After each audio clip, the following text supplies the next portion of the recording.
And they're on the warm-up lap, as you can see there. Let us join our two commentators.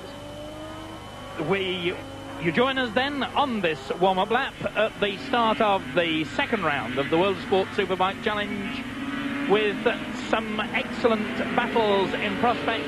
The battle between Ron Haslam and Wayne Gardner, which we anticipate will be the battle for the lead. Ron, of course, on the factory Honda. And behind them, some interesting scraps too, because between the third fastest and the eighth fastest on the practice leaderboard, and there, number 9, you can see, is Ron Haslam, local boy from Langley Mill.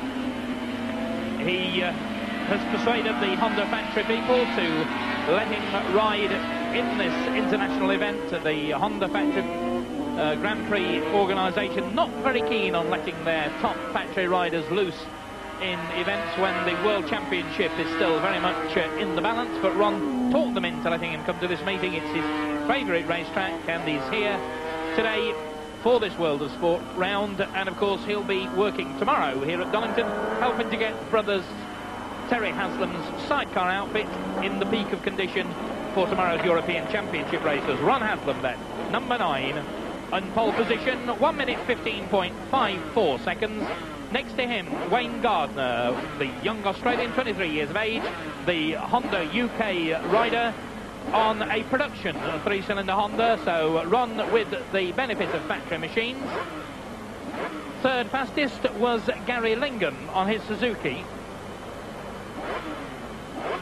Fourth was Keith Ewan. Fifth, Mark Sal. Sixth, Mick Grant. Seventh, Steve Parrish. And 8th, Roger Marshall. And as I was saying before, the time difference between Gary Lingham in 3rd place and Roger Marshall in 8th place was just 2/5 of a second. So only 2/5 of a second separating the pair. Mark Sal in the foreground there, waiting for the start of this 18-lap battle. Once again, it's going to be a traffic light start. And there's Gary Lingham. Looks as though Gary has got a problem, and that really is going to be a battle for Gary Lingham. Gary Lingham with a problem, and it looks as though Gary Lingham may be out of the race, and that really is sad luck indeed. Well, poor Gary. He's not the best of luck for this South London rider, and you can see the disappointment on his face. He was all set, I'm sure, to do very well indeed. 3rd fastest in practice. And all Gary can look forward to now, really, is the hopes of scoring points tomorrow in the 500cc European Championship race. So the front row of the grid now. Ron Haslam on the far side. Wayne Gardner next to him. Gary Lingham out. Keith Ewan on the Honda. Then Mark Sal. And you can see Keith Ewan edging forward. Itchy on the cut finger. And away they go. And a wheelie from Ron Haslam. It's Haslam on the left of your picture, number 9. He's made the rocket start in every Grand Prix this year, and he's done it again. Keith Ewan is there behind him.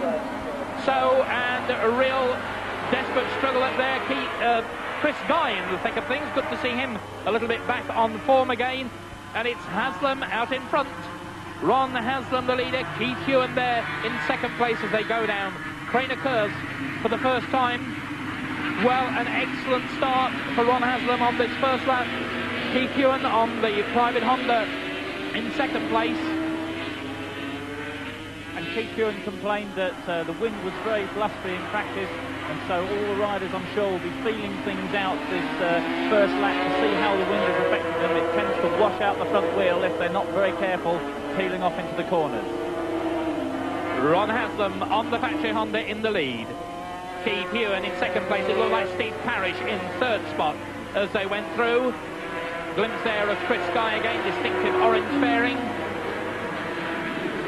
And coming up to the chicane for the first time in this race, it's Ron Haslam going through, and Roger Marshall in all sorts of trouble there. But there's Keith Ewan in 2nd place. Then it's Wayne Gardner in 3rd spot. So Gardner in 3rd position. Steve Parrish 4th and Joe Dunlop 5th. That's Ewan being chased by Wayne Gardner. And those two, 2nd and 3rd men in your picture. There's the man out in front. And, of course, these two men on almost identical Honda machines. Keith Ewan, who was with the Heron Suzuki team last year, elected to go privateer. He and the SDC building concern have spent a lot of money buying this Honda. And as you can see, Wayne Gardner right alongside him, but not alongside him for long. Next to on the inside, and now it's Gardner in pursuit of Ron Haslam, the man out in front. But as you can see, Ewan certainly hasn't given up the battle. Haslam, Gardner, Ewan under the bridge. Gardner, a look over his shoulder. That's the gap between the man in the lead. Going through the chicane now, that's Haslam, then it's Gardner, then it's Ewan.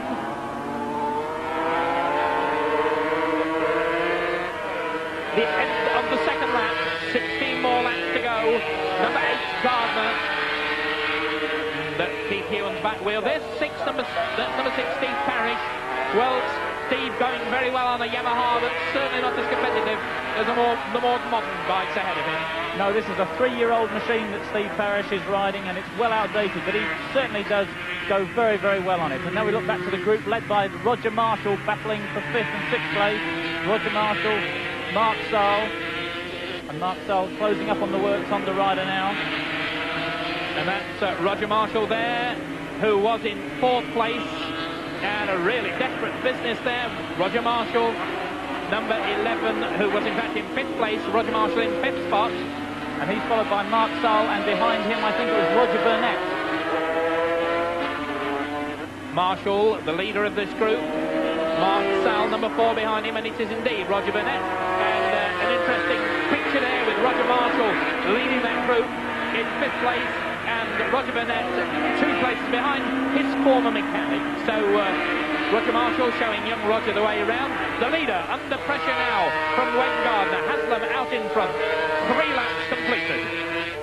And Wayne Gardner said just before the race that he hoped to beat Ron Haslam, but with his outing at the Dutch Grand Prix coming up, he didn't want to overstep the mark, and he would beat Haslam if he could, but riding within his limits.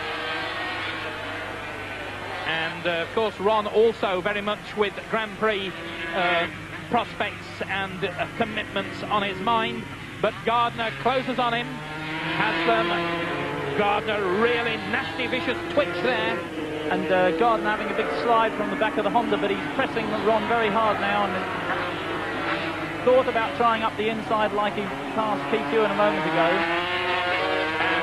News from the pits is that both Peter Linden and Chris Guy have pulled out. So Swede Peter Linden and Chris Guy out of the race as Haslam and Gardner battle for supremacy out in front. They're on their 4th lap. While Ron Haslam had the chance to ride the latest 4-cylinder Honda, decided that he'd not got enough time in practice to get it sorted out and elected to use the 3-cylinder machine he's ridden for a great deal more time. Haslam number 9, 8 is Gardner.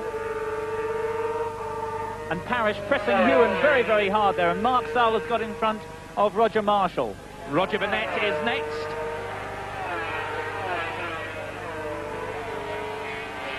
And that's the battle for 3rd and 4th place between...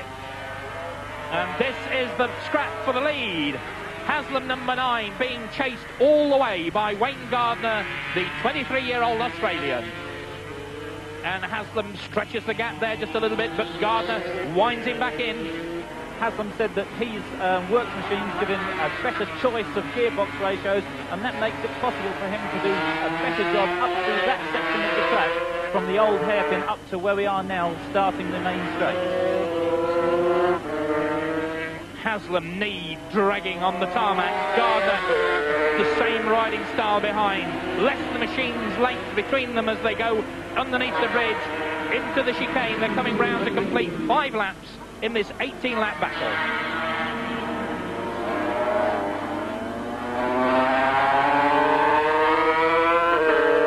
And Ron pulling over to the right-hand side of the track quickly, hoping that Gardner will miss the move and not get the streaming effect, but Gardner's right there with him into Redgate on their 6th lap, and Gardner looking for the inside line, but Ron had a better line, chops him off, and Gardner looking to go around the outside. Surely he won't do it. Well, sometimes you wonder whether Mr. Gardner's taken his brains out before he started or not. He certainly is very aggressive. I mean, to get past there is absolutely almost unbelievable. I've never seen anyone pass in that situation, but Wayne very nearly managed it. And Gardner showing the inside, showing his front wheel, but paying the penalty for it because Ron Haslam's been around a long time, and he just lobbed that Honda right across the front wheel of Wayne Gardner. And of course Wayne then lost a lot of ground, as he did a few hundred yards further back when he made that mistake of trying to pass Ron in the wrong place before. I think Wayne will now settle down surely and try and pick his manoeuvring points a little bit more carefully. So it's still number 9, Haslam, peeling over hard left, then hard right, well in fact the other way around for the chicane. Then it's Haslam going through, 6 laps completed, 1/3 distance. Gardner, this is the strap for 3rd place. Now we're seeing with Keith Hewan on the 1984 production Honda being chased by Steve Parrish on a bike that is affectionately known as Son of Slug. Yes, Son of Slug because it's so slow, but Steve seems to have got it going pretty well today, and that is in fact their spare engine as he blew up his number 1 motor in practice this morning. So Steve's doing an exceptional job on the old Yamaha, chasing number 16, Keith Hewan.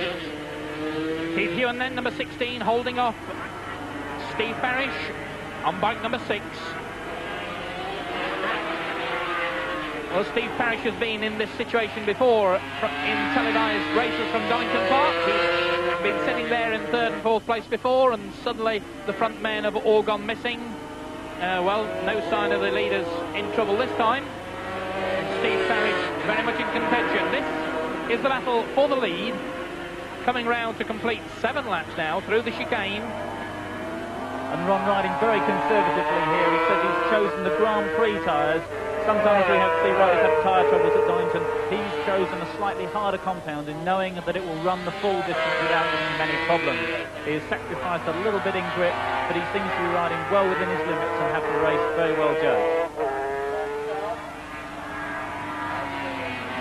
Haslam number 9, Gardner number 8, and the gap beginning to stretch a little bit. Whether this is because Ron has managed to find his rhythm and is stretching the gap over Gardner, or whether Wayne has decided to take things easy. Still a long way to go in this event, and Gardner presumably wanted to conserve his tyres a little bit for a challenge at the end.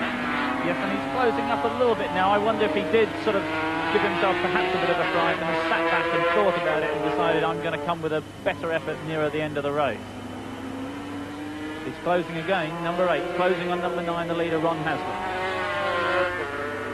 Wayne Gardner, man with Grand Prix ambitions of his own, had an excellent Grand Prix outing at the Italian Grand Prix early on in the year, and Haslam having trouble with the tail ender, but successfully puts the tail ender between himself and Gardner. This is the battle for 3rd place coming into the chicane, and it's still Hewan ahead of Parrish.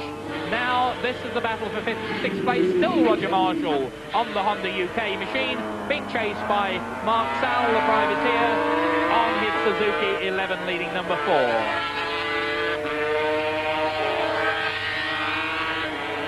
Roger Marshall, British champion last year and the year before, a very talented, experienced rider. Wheelers the Honda out of the Red Gate, going down through Hollywood and into Craner Curves. This is the battle for the lead, with again Ron Haslam pulling open something of a gap. Ron celebrating his 28th birthday on Friday, yesterday in fact, and this will surely be a very nice birthday present for him. And Wayne, of course, has the disadvantage that he's now out of range of Ron Haslam's slipstream down the straight. The number 9 machine, the works bike, is fractionally faster as it accelerates, and Wayne needs to be in the slipstream. If he's big problem for Wayne. Arrived at the corner, just in the corner of their picture, and at the same time as the tail ender, and I'm sure that's put him well offline. And Wayne shakes a fist angrily at the man they've just lapped, which is a little bit unfair because certainly the fellow had got no idea that Gardner was there, but you can see Gardner whining on the power viciously, the bike snaking, and that poor little man in the picture, Alfons Ammerschlager from Germany, has made life very difficult for Wayne Gardner. Yes, he's lost contact. He's got to work very hard now, and as we see his back end sliding through the corners, it's obvious that he's riding on the limit anyway and has got very little left to give. So again, Haslam using some track cunning to put the tail ender between himself and Wayne Gardner at a crucial moment. And there is Trevor Nation on the Heron. Well, Peter, perhaps a chance for you to talk about this bike. Yes, this is an all-new British-built machine here using the Suzuki engine, but it's built by Heron. That's number 19 in the front of the picture, ridden by Trevor Nation. Built by Heron, the Suzuki importers. It has an aluminium frame, all built out of an aluminium sort of plywood type construction, but it has an aluminium sandwich with aluminium honeycomb in between, cut out on a bandsaw, two sides of the frame, then glued together, forming a unique motorcycle frame, never before. As you can see there, the white section of the frame just in front of his knee, that's a Formula One car style construction used for the first time in motorcycles. The man chasing Trevor Nation there is Mark Urridge on his Suzuki. And they are at the moment down in 13th and 14th places, so not a very impressive performance, but it's from Trevor at the moment. It's the first ever race for this machine, and it's really only being used as a test day to show how this machine will go. Ron Haslam, number 9 on the works Honda. I repeat, this is the 3-cylinder. Ron tested and tried the newer 4-cylinder bike in practice, then decided that really this is the bike he wanted to use for the race. 10 laps have gone now in this 18-lap race, and that's the gap between Haslam and Wayne Gardner.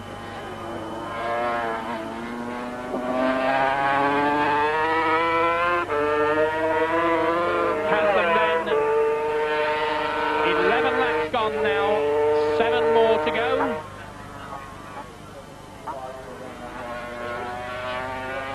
We pick up now the battle for 3rd and 4th place, which has been going on throughout the race almost. Keith Ewan there, number 16. Steve Parrish behind him.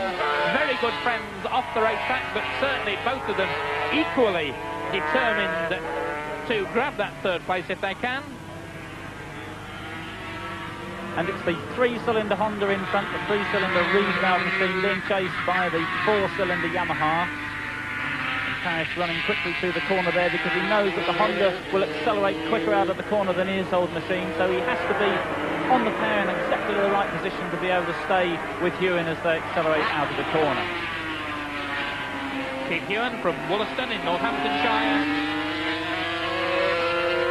One of Britain's top privateers on the Grand Prix trail. He's grabbed some points this year on the World Championship scene. And Steve Parrish too has made his presence felt, and as you can see, Steve, as Peter was saying, coming very, very quickly out of corners so that the Honda can't pull away from him into the chicane, wheel to wheel, nose to tail. And Ewan there said this morning that he was having trouble because the blustery conditions were causing the bike to wash out on the front end in various parts of the track. The Hondas do have a very light front end, and Parrish may be using the fact that the Yamaha is heavier on the front end to keep track of his rival in these difficult conditions. 6 laps to go then, 12 laps already under the belt, still Haslam out in front from Wayne Gardner. This is the battle for 3rd and 4th place between Keith Ewan, number 16, and number 6, Steve Parrish. Roger Marshall is still in 5th place. Mark Sall, number 4, is still 7th. And the Finn, Eero Heverinen, has moved up into 7th place, ahead of Roger Burnett. And again, Ron Haslam, and he can afford now to take his time. He's stretched quite an advantage as he comes up and catches Mike Lomas. And Mike Lomas had a very nasty moment there. He almost lost it, and of course that is one of the dangers of passing tail-enders. Ron may be rising at an easy pace, but he comes upon people who are going perhaps faster than they should, and Mike Lomas nearly fell off in front of him. Wayne Gardner there, and you can see Gardner Gardner's trying absolutely everything he knows. That bike is twitching and weaving, Peter. Yeah, the back tyre is really having a hard time. Gardner has the power on so early that it's sliding all over the place. He certainly hasn't given up hope of chasing Haslam. And it certainly gives the lie to the suggestion that he's taking things easy with an eye on next week's Dutch TT. Oh, and he was sliding right to the edge of the track, yes. He doesn't, Wayne very rarely seems to take things easy. No, definitely not in the nature of this 23-year-old Australian, a very talented rider.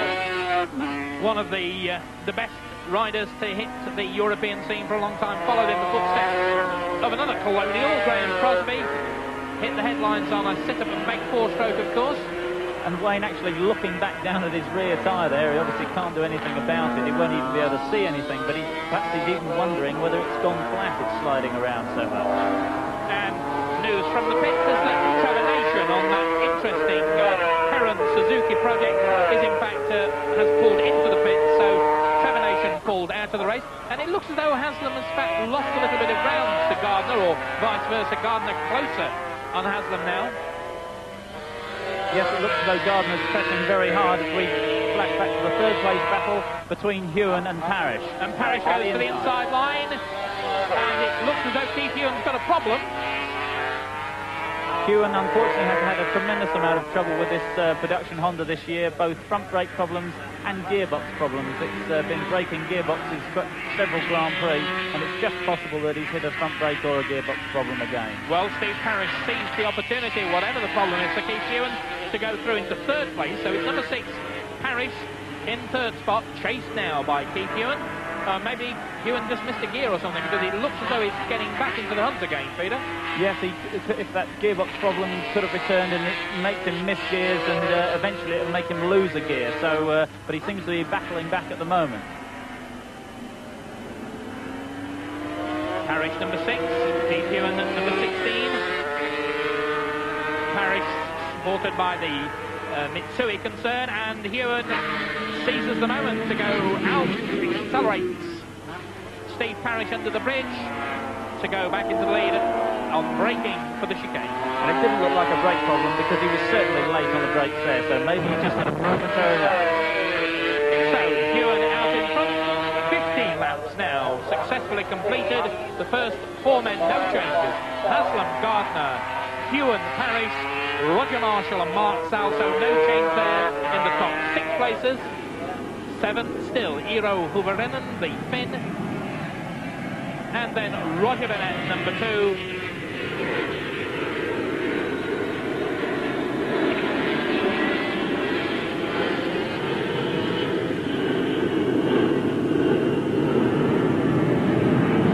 And Hewan certainly trying very hard indeed. Didn't bother to ride in the Yugoslavian Grand Prix, elected to come home instead to get sorted out in time for this meeting and to get ready for the Dutch TT and the Belgian Grand Prix over the next 2 weekends. Parrish running wide there as he tries to chase Hewan onto the straight. Paul's so important for him to be on the tail of the Honda to catch the slipstream. And that is Ron Haslam out in front, round Redgate. To Hollywood, down Trainer Curves, and certainly Ron Haslam riding as well as all his fans expect him to ride.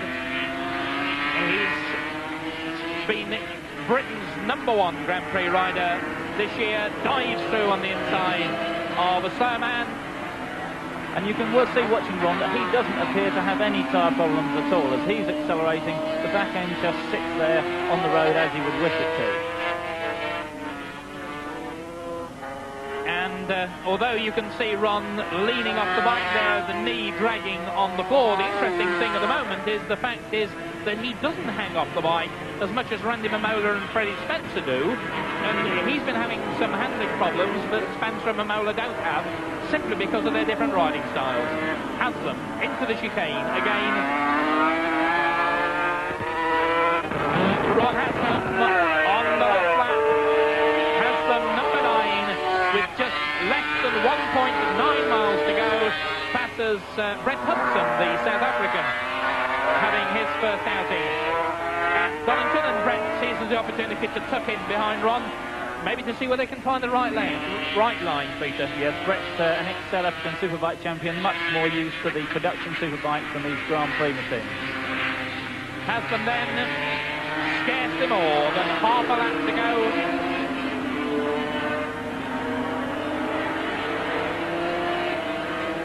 And 15 more points. Apparently in the bag for Ron, barring mechanical problems or an incident into McLean's.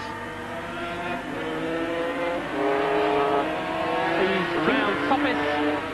He's very compact coming out of the corner, head and body still behind the screen, producing minimum wind. So it's a birthday present for Ron Haslam, 28 years of age yesterday, and Haslam through the chicane for the last time.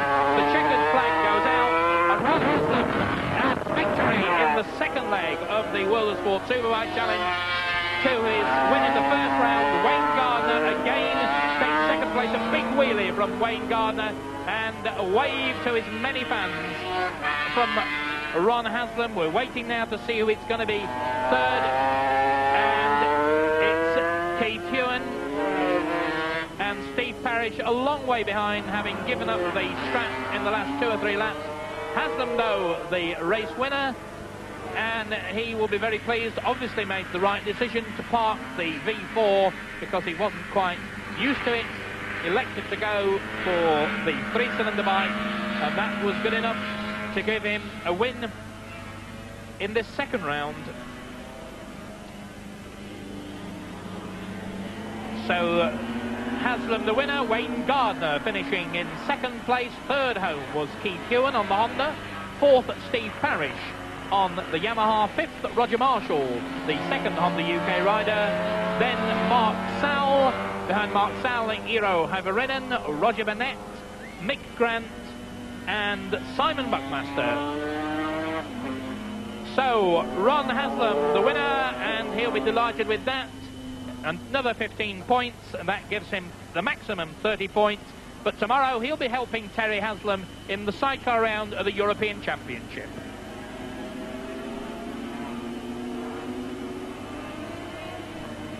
Thank you very much indeed, Chris Carter, our commentator, who had Peter Clifford with him. Rocket Ron then winning the second round of the World of Sport Superbike Challenge. Wayne Gardner of Australia second, also on a Honda. Hindered sometimes during that race with the back markers. And Keith Hewen, also a Honda rider, in third place. Let's have a look at the overall standings after